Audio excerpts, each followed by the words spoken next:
Budget ঘোষণার পর বাজার পরিস্থিতি স্থিতিশীল আছে বলে দাবি করেছেন বাণিজ্যমন্ত্রী খন্দকার আব্দুল মুক্তাদির। দুপুরে সচিবালয়ে চলমান বাজার পরিস্থিতি নিয়ে আয়োজিত সংবাদ সম্মেলনে এমন দাবি করেন। প্রস্তাবিত বাজেটে নেওয়া বিভিন্ন নীতি উদ্যোগের ফলে নিত্যপণ্যের বাজারে সরবরাহ পরিস্থিতি ঠিক থাকায় বাজার পরিস্থিতি স্থিতিশীল আছে বলে উল্লেখ করেন বাণিজ্যমন্ত্রী। সরকারের কাছে পর্যাপ্ত চালের মজুদ আছে উল্লেখ করে তিনি বলেন, গণমাধ্যমে চালের দামের ঊর্ধ্বগতির খবর দেখে সরেজমিন পরিদর্শনে বাজারে গেলে চালের মূল্যে কোনো তারতম্য দেখতে পাননি তিনি।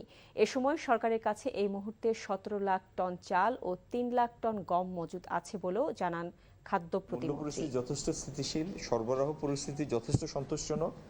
আমাদের হাতে, সরকারের হাতে বিপুল পরিমাণ চাল মজুদ আছে।